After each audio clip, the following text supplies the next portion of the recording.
ada hukum acara perdata dan peradilan agama. Saya akan mempresentasikan materi ketiga, yaitu tuntunan hak, isi, kompetensi, dan formulasi atau gabungan gugatan.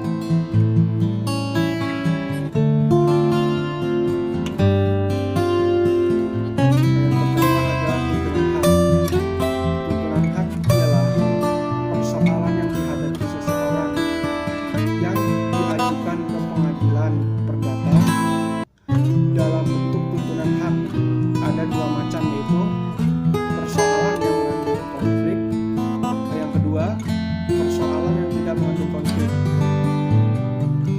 Tuntunan hak pasal 142 ayat 1 RBG atau pasal 118 ayat 1 KIR disebut tuntunan atau gugatan perdata, merupakan tindakan yang bertujuan memperoleh perlindungan hak yang diberikan oleh pengadilan untuk mencegah agency atau main hakim sendiri. Tuntunan hak harus mempunyai kepentingan yang cukup atau pointed action. Ada dua macam tuntunan hak, yaitu permohonan dan gugatan yang bertitik tolak pada ada atau tidak adanya sengketa. Tuntunan hak yang mengandung sengketa disebut gugatan, di mana terdapat sekurang-kurangnya dua pihak, yaitu penggugat dan tergugat. Tuntunan hak yang tidak mengandung sengketa yang disebut permohonan, di mana hanya satu pihak saja, yaitu pemohon. Yang kedua ada isi gugatan. Bentuk gugatan adalah surat, oleh karenanya harus memenuhi syarat sebagai surat, seperti tempat dan tanggal gugatan. Seperti tempat dan tanggal gugatan itu dibuat. Contoh, E.E.2 Denpasar, 10 Maret 2015. Kepada siapa atau kemana gugatan itu ditujukan? Contoh, E.G. kepada yang terhormat, Bapak Ketua Pengadilan Negeri Denpasar di Denpasar. Isi gugatan ditutup dengan mencantumkan siapa yang membuat atau mengirim gugatan atau kuasanya, dan ditandatangani. Ditinjau dari isi gugatan, pasal 8 RV menentukan bahwa gugatan memuat: 1. Identitas para pihak, yang kedua posita atau fundamentum motendi atau idelen van eis, dan yang ketiga ada petitum atau tuntunan underworld van den Eidsmith and die Delige and bepaald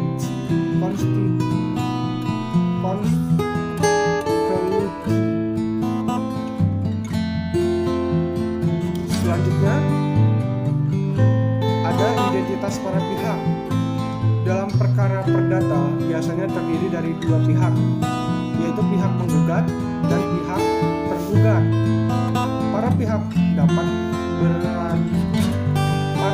dapat beracara secara langsung di depan pengadilan atau dapat mewakilkannya kepada seseorang kuasa dengan kuasa khusus.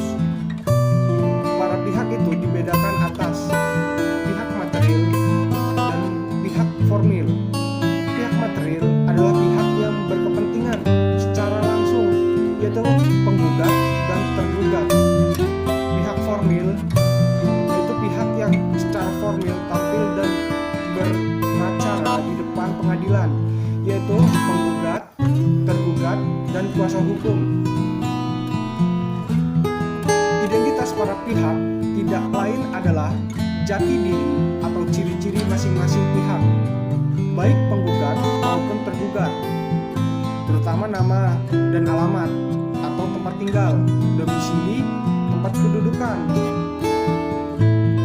Di samping itu, untuk menambah kelengkapan dan kejelasan biasanya perlu dicantumkan umur, pekerjaan, status perkawinan. Untuk perkara tertentu perlu pula dicantumkan agama seperti perkara perceraian. Yang selanjutnya ada posita. Posita atau fundamentum potendi adalah dalil-dalil dari penggugat yang menjadi dasar-dasar atau alasan gugatan penggugat. Posita ini memuat dua hal pokok dalam uraiannya. Yang pertama adalah dasar-dasar atau alasan-alasan yang menguraikan mengenai fakta-fakta, peristiwa-peristiwa atau kejadian-kejadian yang mendeskripsikan kedudukan masalah. Yang kedua, dasar-dasar atau alasan-alasan yang menguraikan mengenai hukum, yaitu memuat hubungan hukum antara penggugat dengan tergugat, hubungan hukum penggugat dan atau tergugat dengan materi atau objek sengketanya. Yang selanjutnya ada petitum. Petitum adalah apa yang dimohonkan atau dituntut supaya diputus demikian oleh pengadilan. Dalam putusan pengadilan, petitum ini mendapat jawaban dalam amar atau diktum putusan pengadilan. Petitum gugatan haruslah dirumuskan dengan jelas dan cermat karena berimplikasi luas baik dan dalam proses persidangan maupun nanti setelah putusan dimohonkan eksekusi. Perumusan petitum harus mempunyai keterkaitan jelas dengan perumusan posita. Setiap tuntutan dalam petitum haruslah dapat dicarikan dasarnya dalam posita. Dengan kata lain, tidak ada bagian dari tuntutan dalam petitum yang tidak ada uraiannya dalam posita. Selanjutnya ada kompetensi. Dalam hukum acara dikenal dua macam kompetensi atau kewenangan, yaitu yang pertama kompetensi atau kewenangan absolut. Yang kedua ada kompetensi atau kewenangan relatif. Kompetensi absolut adalah kewenangan badan peradilan dalam memeriksa jenis-jenis perkara tertentu yang secara absolut atau mutlak tidak dapat diperiksa oleh badan peradilan lain, baik dalam lingkungan peradilan yang sama atau pengadilan negeri dengan pengadilan tinggi. Yang sama-sama dalam lingkungan peradilan umum maupun dalam lingkungan peradilan yang berbeda. Dalam kurung EG pengadilan negeri yang berada dalam lingkungan peradilan umum dengan pengadilan agama yang berbeda dengan lingkungan peradilan agama. Jadi dengan demikian kompetensi absolut ini adalah untuk menjawab pertanyaan pengadilan macam apa atau dalam pengertian lingkungan peradilannya dan jenjangnya yang berwenang untuk menerima, memeriksa, dan memutuskan perkara tertentu tersebut. Kompetensi relatif. Kompetensi relatif sering pula disebut dengan kewenangan nisbi yang menyangkut pembagian kewenangan mengadili antara pengadilan sejenis berdasarkan jurisdiksi wilayah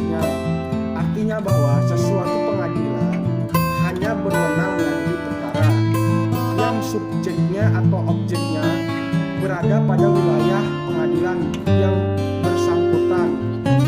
Haji Zainal Asyikin 2005 88. Misal, antara Pengadilan Negeri Denpasar dengan Pengadilan Negeri Gianyar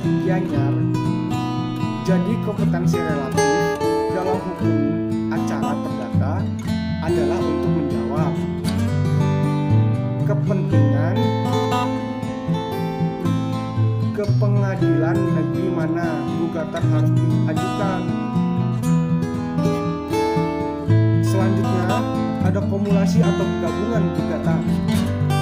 Dalam perkara perdata sekurang-kurangnya ada dua pihak, yaitu penggugat dan tergugat. Masing-masing pihak dapat terdiri dari satu orang atau lebih dari satu orang. Demikian pula tuntunannya dapat terjadi hanya satu tuntunan dan dapat pula terjadi ada beberapa tuntunan dalam suatu gugatan. Apabila pihak terdiri dari lebih dari satu orang atau tuntunannya lebih dari satu orang, maka disebut telah terjadi kumulasi atau penggabungan gugatan. Kumulasi ini ada dua jenis, yaitu kumulasi subjektif dan kumulasi objektif. Kumulasi subjektif terjadi apabila para pihak terdiri dari lebih dari satu orang atau subjek hukum. Syarat untuk kumulasi subjektif adalah bahwa terhadap tuntunan yang diajukan harus ada hubungan yang erat antara satu subjek atau orang dengan subjek atau yang lainnya. Apabila hubungan itu tidak ada, maka harus digugat secara mandiri atau sendiri. Kumulasi objektif adalah penggabungan beberapa tuntunan dalam suatu perkara sekaligus. Kumulasi objektif pada umumnya tidak disyaratkan bahwa tuntunan-tuntunan itu harus berhubungan erat satu sama yang lain. Akan tetapi, dalam tiga hal kumulasi objektif itu tidak diperbolehkan. Sudikno Mertokusumo 1982 47. 1. Kalau untuk suatu tuntunan atau gugatan tertentu diperlukan suatu acara khusus, sedangkan tuntunan yang lain harus diperiksa menurut acara biasanya, maka kedua tuntunan itu tidak digabung dalam suatu gugatan. Yang kedua, demikian pula apabila hakim tidak menang atau secara relatif untuk memeriksa salah satu tuntutan yang diajukan bersama-sama dalam suatu gugatan dengan tuntutan lain, maka kedua tuntutan itu tidak boleh diajukan.